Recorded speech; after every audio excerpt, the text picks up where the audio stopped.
Welcome in Bhim 99 study. दोस्तों, आज हम क्लास 10 के अध्याय 12 विद्युत के बारे में पढ़ेंगे। तो चलिए वीडियो को स्टार्ट करते हैं। आवेश किसे कहते हैं? तो आवेश जो होता है इसे Q से प्रदर्शित करते हैं और इसका मान 1.6 गुणित 10⁻⁻19 कूलाम होता है। आवेश का मान 1.6 गुणित 10⁻⁻19 कूलाम होता है। आवेश परमाणु का एक मूल कण होता है। यह धनात्मक भी हो सकता है और ऋणात्मक भी। आवेश या तो धनात्मक हो सकते हैं और आवेश ऋणात्मक भी हो सकते हैं। अर्थात आवेश दो प्रकार के होते हैं, धन आवेश तथा ऋण आवेश। समान प्रकार के आवेश एक दूसरे को प्रतिकर्षित करते हैं। अगर आवेश दो समान प्रकार के हैं तो अगर ये प्लस धन आवेश, ये भी धन आवेश, तो ये दोनों आवेश को एक दूसरे के नज़दीक लाने पर एक दूसरे से प्रतिकर्षण उत्पन्न करते हैं, अर्थात एक दूसरे से दूर हटते हैं। असमान आवेश एक दूसरे को आकर्षित होते हैं, अर्थात यदि एक प्लस आवेश ले लें और एक माइनस आवेश ले लें तो ये दोनों एक दूसरे से जुटते हैं, अर्थात एक दूसरे की तरफ आकर्षित होते हैं। धन आवेश और ऋण आवेश दो विपरीत प्रकार के आवेश लेने पर ये दोनों एक दूसरे की तरफ आकर्षित होते हैं।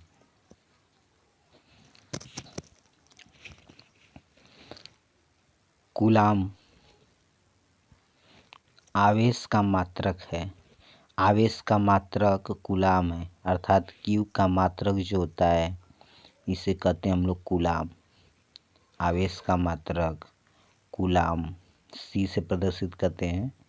आवेश का मात्रक कूलाम होता है। एक कूलाम आवेश में 6 गुणित 10⁻18 इलेक्ट्रॉन उपस्थित होते हैं, अर्थात एक कूलाम आवेश में 6 गुणित 10⁻18 इलेक्ट्रॉन उपस्थित होते हैं।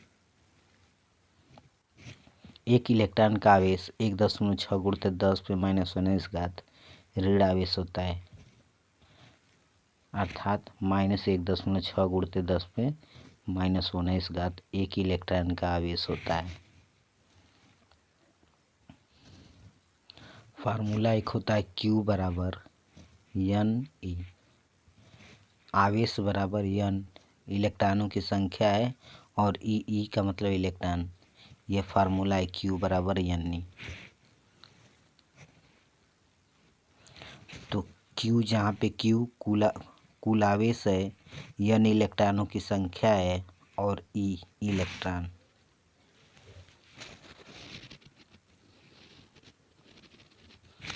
एक इलेक्ट्रॉन पर आवेश है। अब हम पढ़ते हैं विद्युत धारा।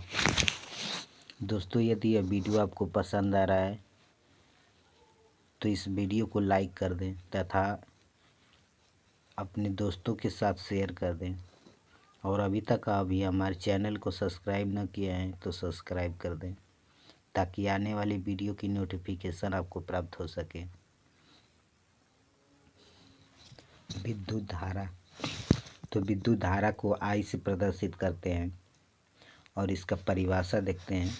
तो आवेश के प्रवाहित होने की दर को विद्युत धारा कहते हैं। आवेश प्रवाह की दर को विद्युत धारा कहते हैं, अर्थात विद्युत धारा बराबर आवेश बटा में समय। अगर विद्युत धारा को I से प्रदर्शित करें, आवेश को Q से प्रदर्शित करें तथा समय को T से प्रदर्शित करें तो विद्युत धारा बराबर आवेश बटा में समय, या कह सकते हैं कि आवेश प्रवाह की दर को विद्युत धारा कहते हैं। धारा का मात्रक, तो धारा का मात्रक अगर ज्ञात करना है तो फार्मूला I बराबर Q बटा T से आवेश का मात्रक कूलाम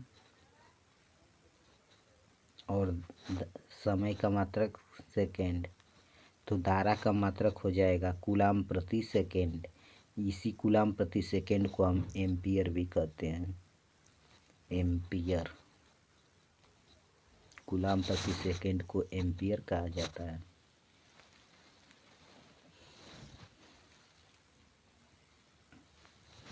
धारा का मात्रक एम्पियर होता है और इसे ए से प्रदर्शित करते हैं। 1 एम्पियर बराबर 1 कूलाम बटा में 1 समय सेकेंड, और 1 मिली एम्पियर में होता है 10⁻³ एम्पियर, और 1 माइक्रो एम्पियर में होता है 10⁻6 एम्पियर। 1 माइक्रो एम्पियर बराबर 10⁻6 एम्पियर होता है। माइक्रो का ऐसे चिन्ह होता है और मिली का ऐसे चिन्ह होता है।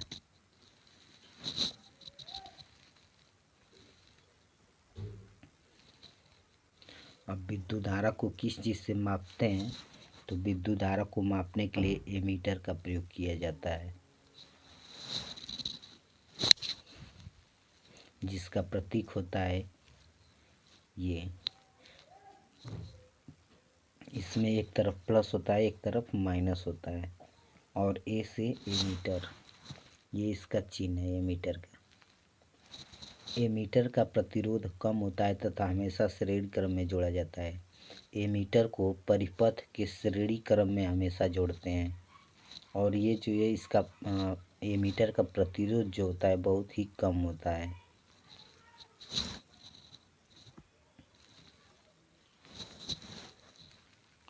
और विद्युत धारा की दिशा इलेक्ट्रॉन के प्रवाह होने की दिशा के विपरीत मानी जाती है। अर्थात यदि एक परिपथ ले लें तो इसमें इलेक्ट्रॉन यदि इस दिशा में प्रवाहित हो रहा है तो जो विद्युत धारा होगी, धारा इस दिशा में प्रवाहित होगी। अर्थात ये इलेक्ट्रॉन की दिशा इधर है तो धारा की दिशा इधर होगी। इलेक्ट्रॉन के चलने के विपरीत दिशा में धारा की दिशा होती है।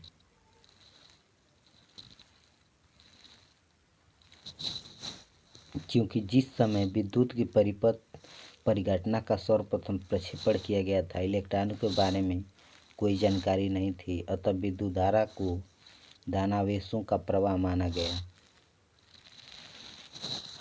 धन आवेश जिधर चलेंगे, अगर धन आवेश इधर जा रहे हैं इस तरह, तो विद्युत धारा भी इसी दिशा में होगी।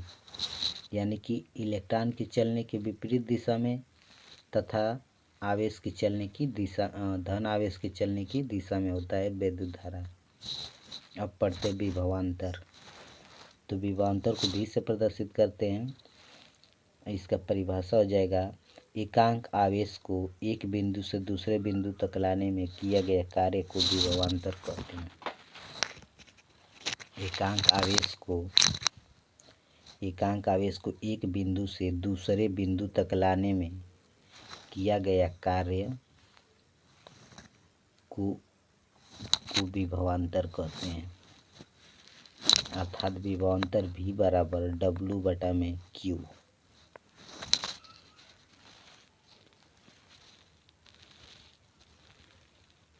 जहाँ W कार्य, Q आवेश है। यदि किसी आवेश को बिंदु A से बिंदु B तक लाने में W जूल कार्य करना पड़े, यदि Q कूलाम आवेश को A से बिंदु B तक ले जाने में W जूल कार्य करना पड़े, तो उनके बीच का विभवांतर V बराबर W बटा Q होगा।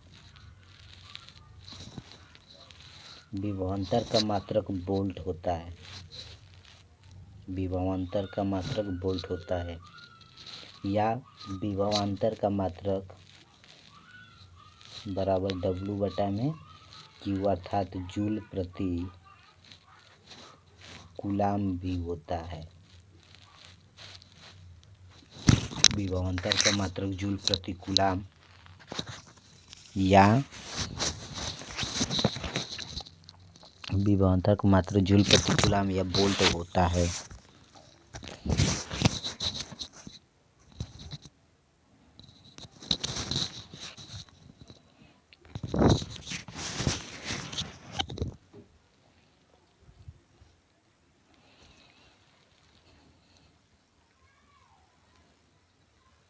एक वोल्ट।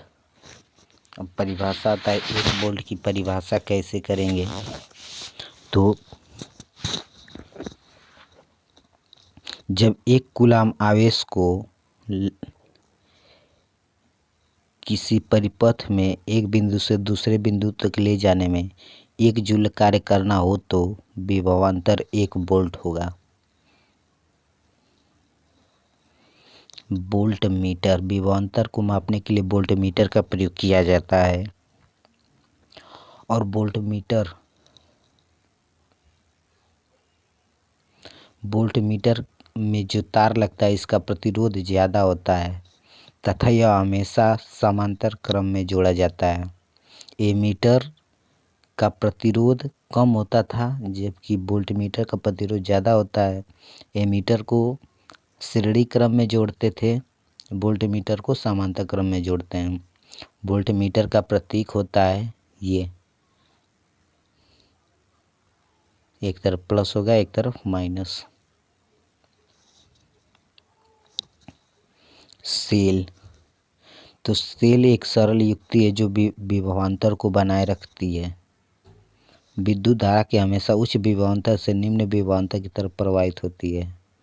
विद्युत धारा हमेशा उच्च विभवांतर से निम्न विभवांतर की तरफ प्रवाहित होती है। विद्युत परिपथ में सामान्यतः उपयोग होने वाले कुछ अवयवों के प्रतीक। तो वैद्युत सेल, ये सेल का प्रतीक है, एक प्लस होगा और एक माइनस। इसमें एक तरफ बड़ा होगा ये और एक तरफ छोटा होगा, माइनस वाला छोटा होता है। और इसी तरह से कई सेलों को जोड़ दें तो बैटरी बनता है। ये देखिए बैटरी का प्रतीक है। और एक खुली या प्लग कुंजी अथवा स्विच का प्रतीक है। और इसमें डॉट लग जाए तो ये बंद कुंजी है, अर्थात इससे विद्युत धारा होकर प्रवाहित होने लगती है और इससे अभी विद्युत धारा प्रवाहित नहीं हो रही है। तार संधि को इस चित्र के द्वारा प्रदर्शित करते हैं, तार संधि का प्रतीक है वो। इसके बाद बिना संधि के तार को ऐसे प्रदर्शित करते हैं क्रॉसिंग, यानी कि ये ऊपर से निकल गया, एक इसके नीचे तार है और ये ऊपर बिना टच किए। विद्युत बल्ब का प्रतीक ये होता है, प्रतिरोध का प्रतीक ये होता है, इसे प्रतिरोध कहते हैं।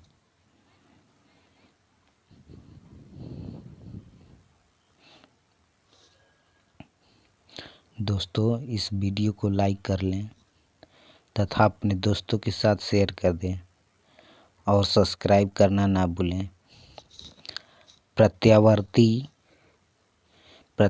प्रतिरोध अथवा धारा नियंत्रक का प्रतीक ये होगा या तो ये होगा, ये धारा नियंत्रक है। ऐसे प्रतिरोध पे के ऊपर एक तीर ऐसे लगा दें तो इसे धारा नियंत्रक कहते हैं।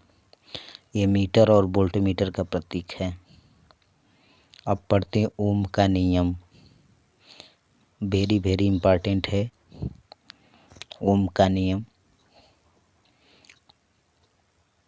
तो किसी विद्युत परिपथ में धातु के तार के दो सिरों के बीच विभवांतर उसमें प्रवाहित होने वाले विद्युत धारा के समानुपाती होता है, परंतु तार का तापमान समान रहना चाहिए।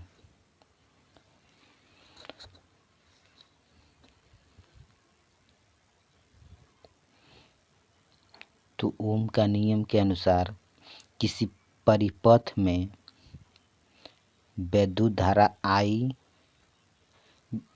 किसी परिपथ में विभवांतर V तथा उसमें प्रवाहित होने वाली धारा I का अनुपात नियत रहता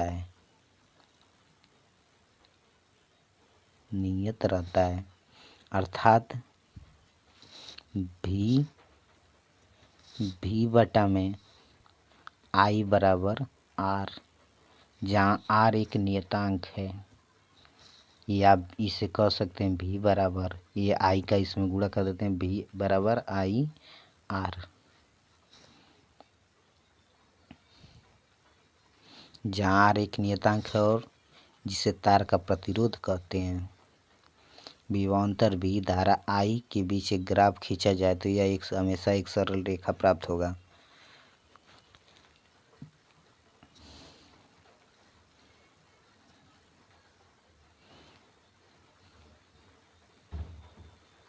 प्रतिरोध। यह चालक का वह गुण है जिसके कारण वह प्रवाहित होने वाली धारा का विरोध करता है। प्रवाहित होने वाली धारा का जो विरोध करता है उसे प्रतिरोध कहते हैं। प्रतिरोध का SI मात्रक ओम होता है। इसे ग्रीक अक्षर ओमेगा से प्रदर्शित किया जाता है।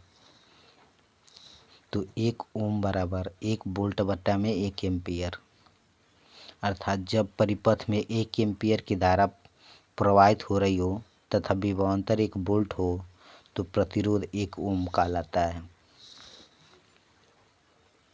धारा नियंत्रक। परिपथ में प्रतिरोध को परिवर्तित करने के लिए जिस युक्ति का उपयोग किया जाता है उसे धारा नियंत्रक कहते हैं।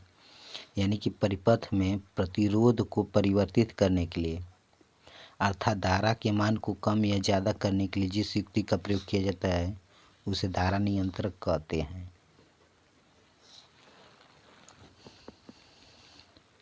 वे कारक जिस पर एक चालक का प्रतिरोध निर्भर करता है। तो चालक का प्रतिरोध 4 चीज़ों पर निर्भर करता है। पहली, चालक की लंबाई के समानुपाती। जो प्रतिरोध होता है चालक के लंबाई के समानुपाती होता है और अनुप्रस्थ काट के क्षेत्रफल के व्युत्क्रमानुपाती होता है, अर्थात R व्युत्क्रमानुपाती 1/A। A मतलब एरिया, क्षेत्रफल।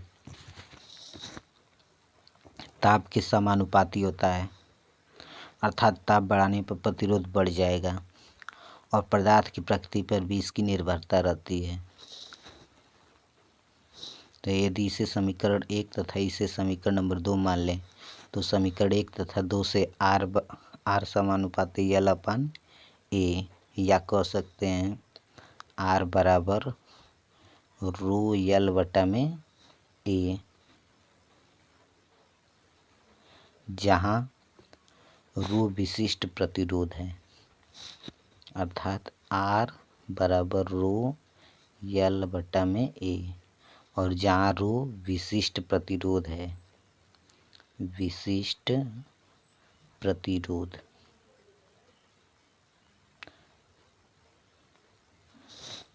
रो को विशिष्ट प्रतिरोध कहते हैं।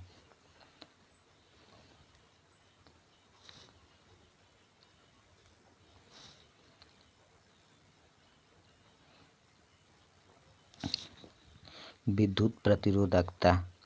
1 मीटर भुजा वाले घन के विपरीत फलकों में से धारा गुजरने पर जो प्रतिरोध उत्पन्न होता है वह प्रतिरोधकता कहलाता है। रो का जो मात्रक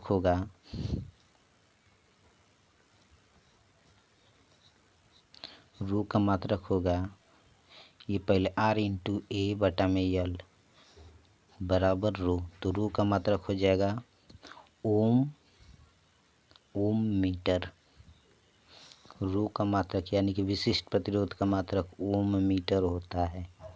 ओम मीटर होता है क्योंकि क्षेत्रफल में वर्ग मीटर हो जाएगा और मीटर से 1 मीटर कट जाएगा तो प्रतिरोध का मात्रक ओम और 1 मीटर का मात्रक मीटर।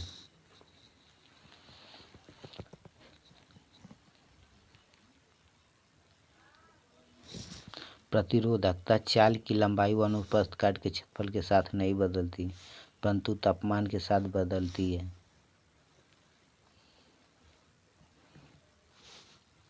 धातुओं मिश्र धातुओं का प्रतिरोधक परिसर 10⁻⁸ से 10⁻⁶ ओम मीटर होता है। मिश्र धातुओं की प्रतिरोधकता उनकी अवयवी धातुओं की अपेक्षाकृत अधिक होती है। मिश्र धातुओं का उच्च तापमान पर शीघ्र ही उपचयन यानी कि दहन नहीं होता है, अतः इनका उपयोग तापन युक्तियों में होता है। तांबा और एल्युमिनियम का उपयोग विद्युत संचरण के लिए किया जाता है क्योंकि उनकी प्रतिरोधकता कम होती है। प्रतिरोध का श्रेणी क्रम संयोजन। जब 2 या 3 प्रतिरोधों को एक सिरे से दूसरा सिरा मिलाकर जोड़ा जाता है तो संयोजन श्रेणी क्रम संयोजन कहलाता है। अर्थात पहले प्रतिरोध का दूसरा सिरा दूसरे प्रतिरोध के पहले सिरे से जुड़ा हो तो इस प्रकार के संयोजन को श्रेणी क्रम संयोजन कहते हैं।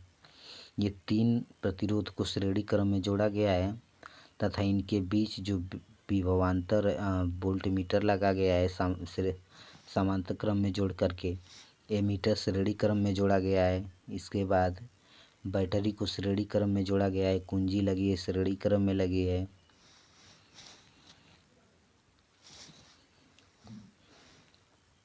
तो श्रेणी क्रम संयोजन के लिए कुल प्रभावी प्रतिरोध जो होता है इनके अलग अलग योग के बराबर होता है, अर्थात संपूर्ण प्रतिरोध बराबर R1 + R2 + R3, यानी कि तीनों प्रतिरोध का योग। अर्थात प्रत्येक प्रतिरोध में समान प्रकार की धारा प्रवाहित होती है तथा कुल विभवांतर व्यक्तिगत प्रतिरोध के विभवांतर का योग V = V1 V2 + V3, अर्थात V1 = IR1, V2 = IR2, V3 = IR3 होगा। तो अगर I कॉमन ले लें तो V1 + V2 + V3 = IR1 + IR2 + IR3। I common ले लें तो R1 + R2 + R3 और into V1 + V2 + V3 = V। तो IR = IR1 + R2 + R3, अर्थात I से I काट दें तो R = R1 + R2 + R3 होगा।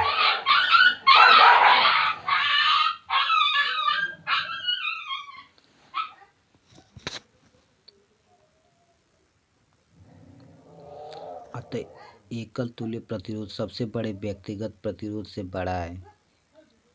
अब प्रत्येक पार्श्व क्रम में संयोजन अर्थात समांतर क्रम संयोजन। तो समांतर क्रम संयोजन में पहले प्रतिरोध का पहला सिरा, दूसरे प्रतिरोध का पहला सिरा तथा तीसरे प्रतिरोध का पहला सिरा तीनों एक ही बिंदु पर लगे होते हैं तथा इनका दूसरा सिरा दूसरे सिरे से लगा होता है। तो इस प्रकार के संयोजन को समांतर क्रम संयोजन कहते हैं।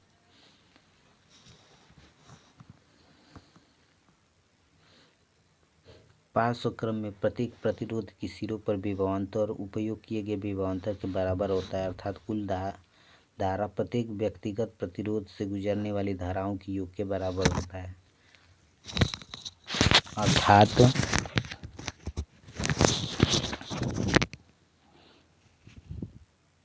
I = I1 + I2 + I3। तो अभी हमने फार्मूला पढ़ा है I = V/R। तो ये I1 का मान V/R1, V/R2, V/R3 हो जाएगा। और यदि V कॉमन ले लिया जाए और कॉमन ले करके ऊपर से काट दिया जाए V को, तो हो जाए 1/R = 1/R1 + 1/R2 + 1/R3, अर्थात एक तुल्य प्रतिरोध का व्युत्क्रम पृथक प्रतिरोधों के व्युत्क्रम के योग के बराबर होता है। श्रेणी क्रम संयोजन की तुलना में पार्श्व क्रम संयोजन के लाभ। श्रेणी क्रम संयोजन में जब एक अवयव खराब हो जाता है तो परिपथ टूट जाता है तथा कोई भी अवयव काम नहीं करता। अलग अलग अवयवों में अलग अलग धारा की जरूरत होती है। यह गुण श्रेणी क्रम में उपयुक्त नहीं होता है क्योंकि श्रेणी क्रम में धारा एक जैसी रहती है। पार्श्व क्रम संयोजन में प्रतिरोध कम होता है। विद्युत धारा का तापीय प्रभाव।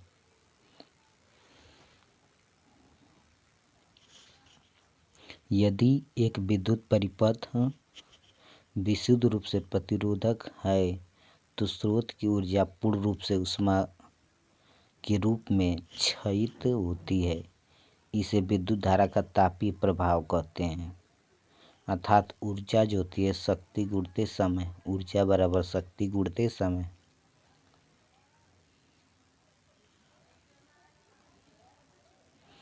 या ऐसे कह सकते हैं P = W/T,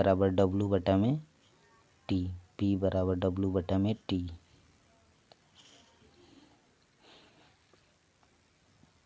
या W = PT, जहाँ P शक्ति और T समय है और W ऊर्जा है। कार्य ही ऊर्जा होता है। एच बराबर पी गुणते टी, एच बराबर पी गुणते टी होगा, एच बराबर वी आई टी या एच बराबर आई स्क्वायर आर टी होगा, क्योंकि पी बराबर वी आई होता है।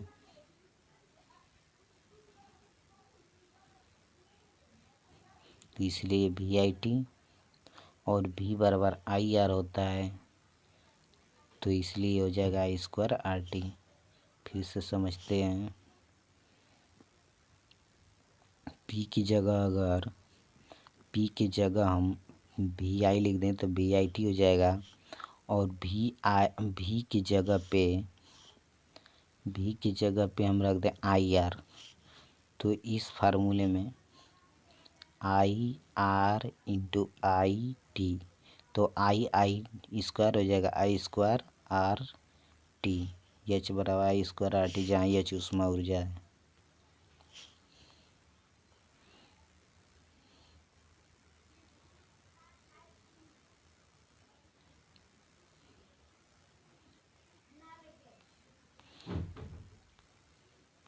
जूल का विद्युत धारा का तापन नियम।